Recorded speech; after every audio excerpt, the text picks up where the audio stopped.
നമസ്കാരം. പുതിയൊരു വീഡിയോയിലേക്ക് എല്ലാവർക്കും സ്വാഗതം. ആറ്റുകാൽ പൊങ്കാലയെക്കുറിച്ച് അറിയാത്തവർ ആരും തന്നെ ഉണ്ടാവില്ല. ഈ പൊങ്കാല ഇടുന്നവർ തീർച്ചയായും അറിയേണ്ട ചില കാര്യങ്ങളെക്കുറിച്ച് നമുക്ക് മനസ്സിലാക്കാം. അതിനു മുൻപ് ഈ ചാനൽ ആദ്യമായിട്ടാണ് നിങ്ങൾ കാണുന്നത് എങ്കിൽ ചാനൽ സബ്സ്ക്രൈബ് ചെയ്യുക, വീഡിയോ ഇഷ്ടമായ ലൈക്ക് ചെയ്യുക, മറ്റുള്ളവർക്ക് ഷെയർ ചെയ്ത് കൊടുക്കുക. ചാനൽ സപ്പോർട്ട് ചെയ്യാനും മറക്കല്ലേ. അപ്പോൾ വീഡിയോയിലേക്ക് പോകാം. ഫെബ്രുവരി 25 ആറ്റുകാൽ പൊങ്കാല. ആറ്റുകാൽ പൊങ്കാല എന്ന് പറയുമ്പോൾ തന്നെ ലോകത്തിൻ്റെ എല്ലാ കോണുകളിലും എല്ലായിടങ്ങളിലും ഉള്ള ഭക്തജനങ്ങൾ എത്തിച്ചേരുന്നതാണ്. അതുകൊണ്ട് തന്നെയാണ് സ്ത്രീകളുടെ ശബരിമല എന്ന് ആറ്റുകാൽ പൊങ്കാലയെ അല്ലെങ്കിൽ ആറ്റുകാൽ ഭഗവതി ക്ഷേത്രത്തെ നമ്മൾ വിളിക്കുന്നത്. ഒരാൾ ഒരു വർഷം അല്ലെങ്കിൽ ഒരു ഭക്ത ഒരു വർഷം ഈ തിരുനടയിൽ പൊങ്കാല ഇടാൻ വന്നാൽ, അമ്മയ്ക്ക് പൊങ്കാല നിവേദിച്ചാൽ അടുത്ത വർഷം അതേ സമയത്ത് അവർ അറിയാതെ തന്നെ പൊങ്കാല ഇടാൻ അവരുടെ മനസ്സിലിരുന്ന് ആരോ പറയുന്നത് പോലെ അവർക്കൊരു ഫീലിംഗ് ഉണ്ടാവും എന്നതാണ്.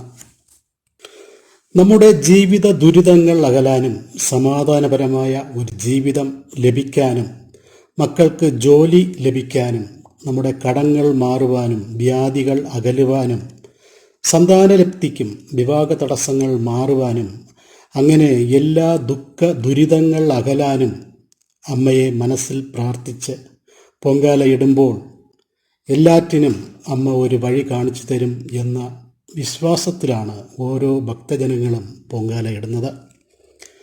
എല്ലാ ദുരിതങ്ങളും അമ്മ മാറ്റിത്തരുന്നതിൻ്റെ അടയാളം തന്നെയാണ് വർഷം തോറും കൂടിക്കൂടി വരുന്ന പൊങ്കാല അടുപ്പുകൾ. അപ്പോൾ ഈ പൊങ്കാല ഇടുന്നവർ തീർച്ചയായും വ്രതം അനുഷ്ഠിച്ച് തന്നെ പൊങ്കാല ഇട്ടാൽ നമുക്ക് 10 മടങ്ങ് ഫലമാണ് ലഭിക്കുന്നത്. വ്രതം ഒരാഴ്ച മുൻപെങ്കിലും എടുക്കേണ്ടതാണ്. അല്ലെങ്കിൽ 3 ദിവസം അല്ലെങ്കിൽ 6, 9 എന്ന കണക്കിൽ വ്രതം എടുക്കാവുന്നതാണ്. ഇത് ഒന്നിനും കഴിയാത്തവർ പൊങ്കാലയുടെ തലേ ദിവസമെങ്കിലും വ്രതം എടുക്കേണ്ടതാണ്. വ്രതം എടുക്കുന്ന ദിവസം കഴിയുന്നതും 2 നേരം കുളിക്കുന്നത് ഉത്തമമാണ്.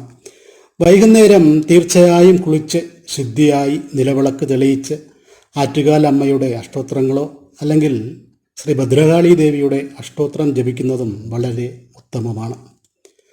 അല്ലെങ്കിൽ സർവമംഗളമംഗല്യേ എന്ന മന്ത്രമോ അമ്മേ നാരായണ ദേവി നാരായണ എന്ന മന്ത്രമോ ജപിക്കാവുന്നതുമാണ്. ഇങ്ങനെ ജപിക്കുന്നതിലൂടെ നമ്മുടെ കുടുംബത്തിൽ ഐശ്വര്യവും ശാന്തിയും സമാധാനവും അമ്മ നിങ്ങൾക്ക് തരുന്നതാണ്. അതുപോലെ പൊങ്കാലയ്ക്ക് വ്രതമെടുക്കുന്ന ഭക്തജനങ്ങൾ മത്സ്യമാംസാദികൾ ഒഴിവാക്കുന്നത് വളരെ നല്ലതാണ്. പൊങ്കാല ദേവിയുടെ സന്നിധിയിൽ ഇടാൻ കഴിഞ്ഞില്ല എങ്കിലും അന്നത്തെ ദിവസം എവിടെ ഇരുന്ന് പൊങ്കാല ഇട്ടാലും അമ്മ ആ പൊങ്കാല സ്വീകരിക്കും എന്നതാണ്. പൊങ്കാലയുടെ തലേ ദിവസം ഒരിക്കൽ മാത്രം അരിയാഹാരം കഴിച്ച് വ്രതമെടുക്കുന്നത് ഉത്തമമാണ്.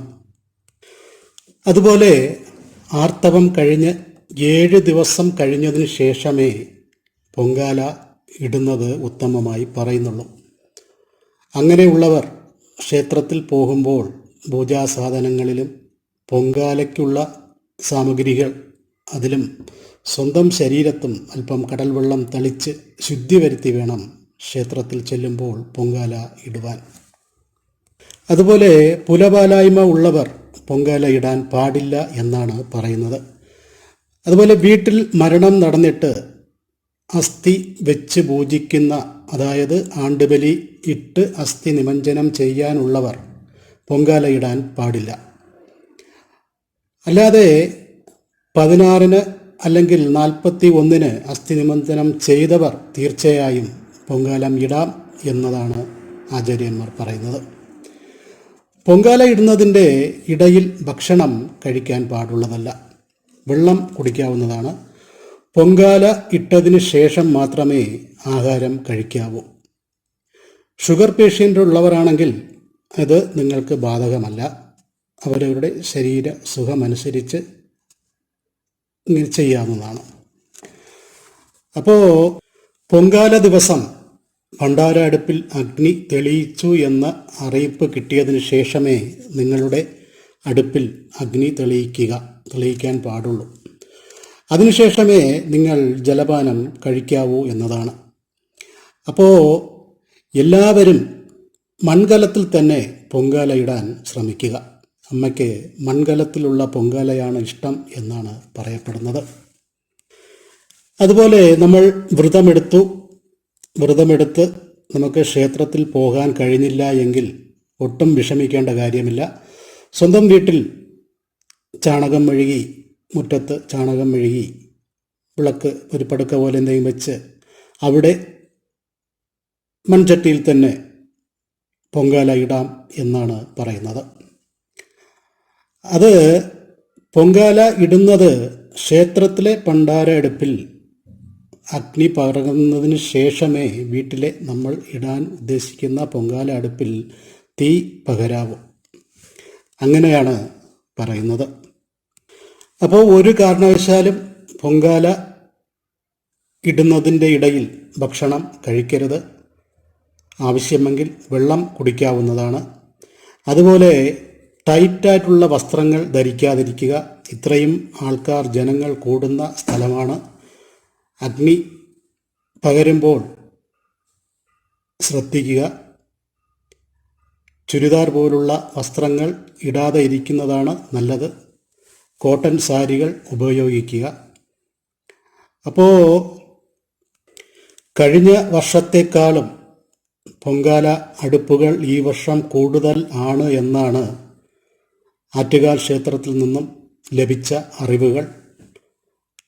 ഇപ്രാവശ്യം കഴിഞ്ഞ പ്രാവശ്യം ഉള്ളതിനേക്കാൾ കൂടുതൽ അടുപ്പുകൾ വയ്ക്കാനാണ് കമ്മിറ്റി ഉദ്ദേശിച്ചിരിക്കുന്നത്. അതുകൊണ്ട് തന്നെ ക്ഷേത്ര സന്നിധിയിൽ പൊങ്കാല ഇടാൻ കഴിയാത്തവർ ഒട്ടും വിഷമിക്കേണ്ട ആവശ്യമില്ല. പൊങ്കാല നിങ്ങൾ എവിടെയാണോ ഇടുന്നത് അവിടെ നിന്ന് ഇട്ടാൽ മതി. അമ്മ അത് സ്വീകരിക്കും എന്നതാണ്. അപ്പോൾ എല്ലാവർക്കും അമ്മയുടെ അനുഗ്രഹം ഉണ്ടാകട്ടെ എന്ന് പ്രാർത്ഥിച്ചുകൊണ്ട് ഈ വീഡിയോ ഇവിടെ നിർത്തുന്നു. എല്ലാവർക്കും ഈ വീഡിയോ ഉപകാരപ്രദമായിരിക്കും എന്ന് വിശ്വസിക്കുന്നു. ഇതുപോലുള്ള അറിവുകൾ ലഭിക്കാൻ ഈ ചാനൽ സബ്സ്ക്രൈബ് ചെയ്യുക, ലൈക്ക് ചെയ്യുക, മറ്റുള്ളവർക്ക് ഷെയർ ചെയ്തും കൊടുക്കുക. അപ്പോൾ അടുത്തൊരു വീഡിയോയിൽ കാണുന്നത് വരെ എല്ലാവർക്കും നന്ദി, നമസ്കാരം.